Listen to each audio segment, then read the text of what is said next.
अवामी न्यूज़ में ख़बरनि जो सिलसिलो जारी है। तमामु खिपरो में ख़बर ॾींदा आहियूं त खिपरो जो ॻोठ मोला बख्श में नाले वारे सूफ़ी शाइर मोला बख्श बोज़दार जी 29 वर्सी जी मुनासिबत सां सूफ़ियानी राग जी महफ़िल थी। इन हवाले सां वधीक तफ़सील लाइ ॾिसूं था अवैस कुंवर जी ही रिपोर्ट।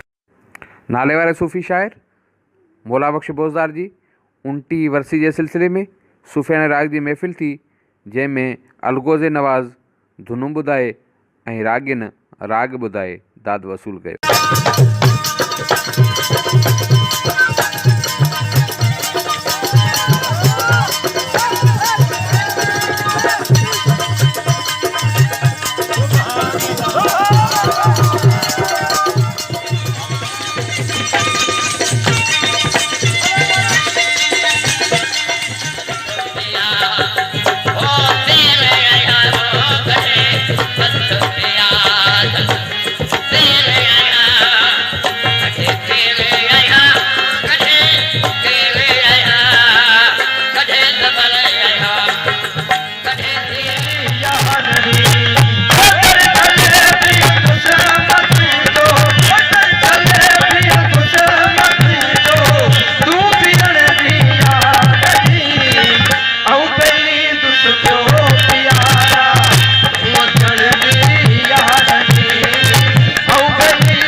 तकरीर में शरीक माण्हू अवामी न्यूज़ सां ॻाल्हाईंदे चयो त मोला बख्श फकीर बोज़दार जी 29 वर्सी मल्हाए रहिया आहियूं, जेका हर साल हिन तारीख़ 21 जी शाम 22 जी राति मल्हाई वेंदी आहे।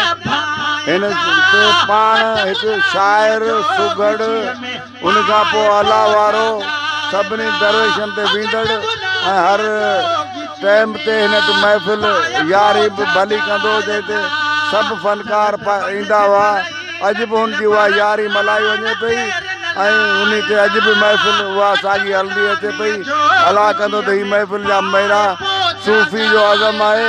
मोहबत जो दर्स ॾियणु, हीअ मोहबत जो दर्स हलंदो रहंदो ऐं देश ताईं हयाती मल्हाईंदा रहंदा। अला वारनि सां सभिनी जा मोहबत के सिंध वलनि जी आहे, वलनि जी सदके सूफ़ियुनि जी सरदार जी के शाहनाज सूफ़ी जी के जेको खेड़े सो खाए।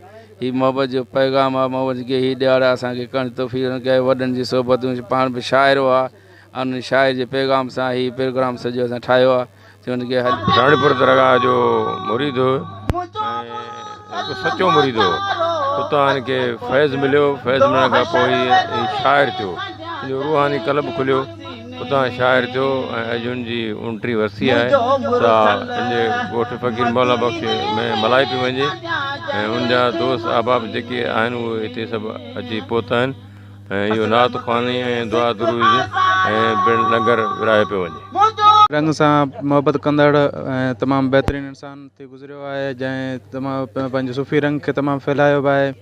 उन हवाले सां उनजा पोइ हर साल जेको आहे सो हीअ प्रोग्राम कंदा आहिनि उनजी यादि में, ऐं हिन साल बि उहो साॻी प्रोग्राम थियो आहे। उन हवाले सां सूफ़ियानो रंग आहे, ॿुधो ऐं मज़ो वठो ऐं दिली सुकून बि हासिलु कयो। सभई परे परे दोस्त आयल आहिनि, तमामु परे हाड़ो आहे जंहिंमें हाजी मौला बख्श जो 29 वर्सी आहे सालगिरह जेका मल्हाई पई वञे, जंहिंमें असांजा अज़ीज़ मिट माइट जेके बि आहिनि, यार दोस्त आहिनि, परे परे खां जेके बि आहिनि, जेके फ़नकार जेके अचनि था, जेके सुफ़ियानी जेके फ़नकार आहिनि, उहे पंहिंजो राग ॿुधाईंदा आहिनि। तमामु महफ़िल सुठी ॿुधाईंदा आहिनि, जंहिंमें यार दोस्त आहिनि, तमामु असांजा अज़ीज़ क़रीब आहिनि, सभु अचनि था। असांखे हिकिड़ी महफ़िल आहे, ख़ुशी आहे। अहिड़ा ॾियारा सिंध जा आहिनि, सदाईं सूफ़ी जा महफ़िलूं थींदियूं रहनि, जो सदाईं आबाद ख़ुशहाल असांजी सिंध रहे आबाद। तकरीर में शरीक माण्हू जो चवण त सिंध वलियुनि जी सरज़मीन आहे, जिन सदाईं प्यार मोहबत अमन जो दर्स ॾिनो आहे ऐं मौला बख्श फ़कीर जी शाइरी में बि प्यार मोहबत अमन जो दर्स आहे। अवैस कुंवर, अवामी न्यूज़, खिपरो।